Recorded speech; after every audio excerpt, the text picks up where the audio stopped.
Episode 66। इधर नील और अभी और पुलिस और निकेत सब एक साथ ही जंगल एरिया में पहुंचते हैं। वहाँ रूही की स्कूटी देखकर नील की कुछ उम्मीद जागती है। वो जोर जोर से रूही को आवाज देने लगता है। सब उस जगह पहुंचते हैं जहाँ रूही का मोबाइल पड़ा था। वहाँ रूही का मोबाइल देखकर पुलिस बोलती है, हमें लगता है मिस्टर रायचंद, मिस रूही यहीं कहीं होंगी। निकेत कहते हैं, तो देर किस बात की, सर्च कीजिए और एनी हाउ मुझे मेरी बच्ची ला के दीजिए। बोलते बोलते उनकी भी आवाज भारी हो जाती है। एएसपी कहते हैं, देखिए सर, हमारे पास टीम बहुत कम है, हम आपकी जज्बात समझते हैं, लेकिन टाइम लगेगा। निकेत अब सीधे आईजी सर को कॉल लगा देता है और कुछ देर बाद बात करने के बाद कहता है, आपके पास और सर्च टीम आधे घंटे में पहुंच रही है, तब तक जितना एरिया कवर हो सके कीजिए।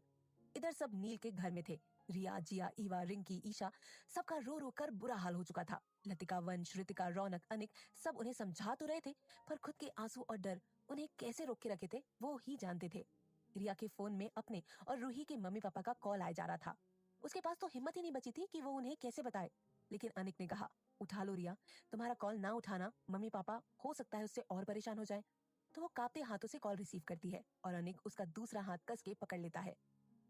उधर से रिया की मॉम की आवाज आती है, कहाँ हो बेटा, तुम और रूही का फोन नहीं लग रहा, तुम कॉल नहीं उठा रही थी, सब ठीक है ना बेटा, और रूही कहाँ है? इधर रीति और हितेन भाई यानी रूही के मॉम डैड बहुत परेशान हैं।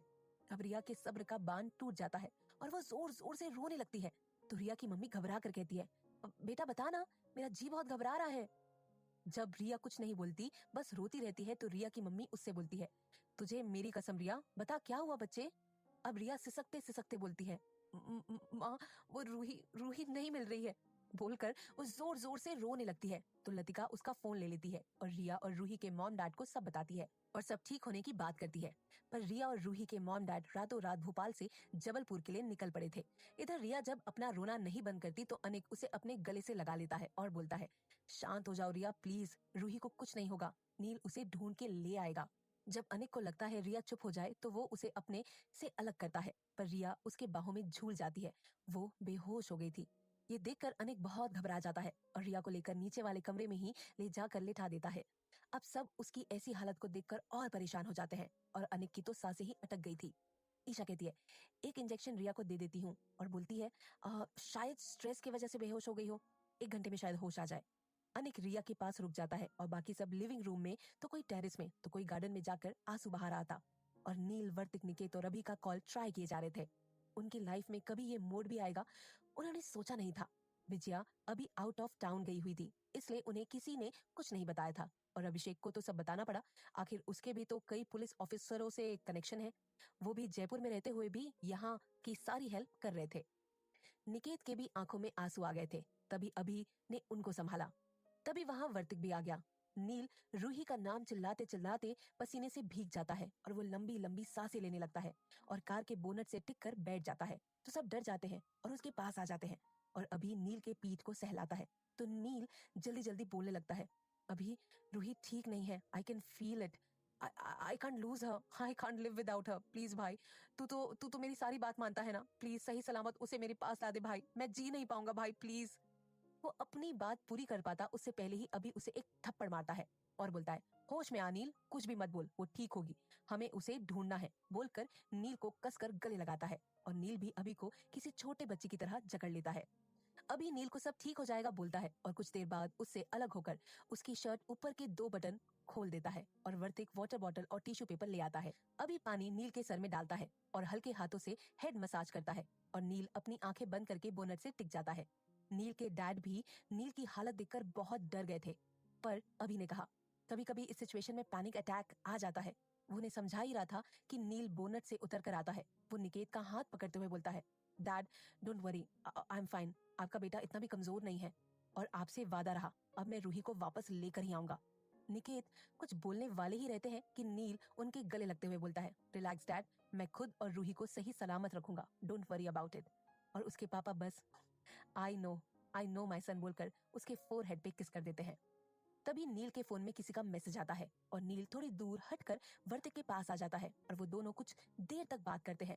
फिर नील अभी और अपने डैड को अंकित का पता करने बोलता है कि वो घर नहीं गया अभी तक। अभी नील की हालत देखकर उसे छोड़कर नहीं जाना चाहता था, पर वर्तिक अभी से बोलता है, अबे वीरू, तेरे जय का ख्याल में रखूंगा, आई प्रॉमिस।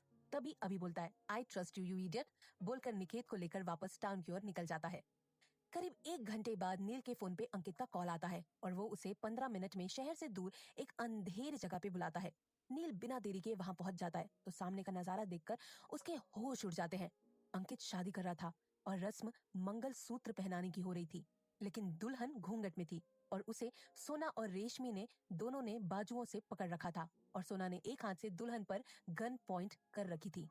अंकित कहता है, देख नील, बचपन से तू मुझसे सब कुछ छीनता आया है, लेकिन देख तू रूही को अपना नहीं बना पाया। तू बस देख, तेरे सामने मैं तेरी जान को अपनी जान कैसे बनाता हूँ, बोलकर दुल्हन की मांग जैसे ही भरता है चौंक जाता है। दुल्हन रूही नहीं श्रुति रहती है। पंडित जी कहते हैं, ये विवाह संपन्न हुआ। उसके इतना बोलते ही अंकित पंडित जी को एक थप्पड़ लगा देते हैं और बोलते हैं, ये नहीं हो सकता, ये शादी नहीं है, मैं नहीं मानता इसे शादी, बोलकर पागलों की तरह चीखने लगता है।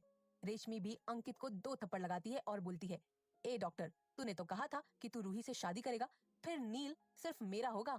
तभी नील रेशमी के पास आकर रेशमी को एक झन्नाटेदार थप्पड़ मार देता है। रेशमी सीधा जमीन पे गिर जाती है और नील बोलता है, सी, तुम ऐसी ही गिरी हुई हो। रूही ने तुम्हारे लिए क्या क्या किया और तुमने उसके साथ क्या? रेशमी उठकर नील के सामने खड़े होकर बोलती है, मैं आपसे बहुत प्यार करती हूँ डॉक्टर नील, बोलकर उसका हाथ पकड़ लेती है और नील उसके हाथ को गुस्से से झटक देता है। मैं सिर्फ रूही का हूँ और उसी से प्यार करता हूँ। ये नील रायचंद रूही राठौड़ का था और है और रहेगा। तभी अंकित सोनालिका को बोलता है, तुम क्या देख रही हो, रूही कहाँ है? और श्रुति जो बेहोश रहती है उस पे पानी डाल देता है और श्रुति हड़बड़ा कर उठती है और सामने में यज्ञ और अंकित के गले में वरमाला देखकर बोलती है, अंकित सर, रूही और आपकी शादी हो गई क्या? कांग्रेट्स बोलकर हंसने लगती है और बोलती है, वैसे वो ब्लडी बिच रूही नहीं दिख रही। उसके इतना बोलते ही किसी की आवाज गूंजती है, ब्लडी बिच यहाँ है श्रुति। सबकी नजर आवाज की तरफ जाती है तो अंकित, रेशमी, श्रुति तीनों की आंखें शौक से बड़ी हो जाती है और तीनों के मुंह से निकलता है, रूही तुम? श्रुति हकलाते हुए, ये वहां पर है तो आपकी शादी किससे हुई? सोनालिका मुस्कुराकर बोलती है, इसके लिए तुम्हें खुद को एक बार आईने में देखना होगा। रूही रिया और वर्तिक के साथ खड़ी थी और अभी भी उसकी हालत कुछ ठीक नहीं लग रही थी तो रिया और अनिक ने उसे पकड़ रखा था। नील उसके पास चला जाता है और बोलता है, इसे क्यों लेकर आए हैं यहाँ? जानते हो ना तबीयत खराब है। और तुम रिया, तुम्हारी भी तो तबीयत खराब है ना? और अनिक को घूरता है और अनिक बोलता है, भाई दोनों बहुत जिद्दी हैं, मान ही नहीं रही थी। नील कहता है, तो गधे, तू इनको यहाँ ले आया, यहाँ इतना खतरा है। तभी अंकित बीच में ही तेज और गुस्से भरी आवाज में, अबे बंद करो तुम दोनों ये चिक चिक, पहले मुझे ये बताओ ये सब हुआ कैसे, और यहाँ तुम लोग बाराती की तरह आसानी से घुस पड़े, गार्ड्स कहाँ हैं? तभी वहां एक और आवाज गूंजती है, प्लीज मुझे बताओ, मुझे मुझे बताओ। सब उसकी तरफ देखते हैं तो वर्तिक रहता है। वो शरारती मुस्कान के साथ सोनालिका का हाथ पकड़ता है और बोलता है, आओ सोना, हम दोनों मिलकर बताते हैं कि आखिर हुआ क्या। सोना और वर्तिक सेंटर में आते हैं। रिया धीमे आवाज में रूही से, यार ये छिपकली मैम से इतना क्यों चिपक रहे वर्तिक? रूही कहती है, यार थोड़ा पेशेंस तो रख, सब पता चल जाएगा। और एक बात याद रख, मैम उतनी भी बुरी नहीं है, सो डोंट कॉल हर छिपकली। रिया आंखें छोटी करके, तू इस छिपकली की तरफदारी कर रही है? रूही कहती है, अरे यार तू पूरी बात तो सुन ले, वर्तिक और मैम की, फिर तू खुद उनकी तारीफ करेगी। रिया अब चुप हो जाती है। क्या हो रहा है ये सब जानने के लिए सुनते रहिए पॉकेट एफएम।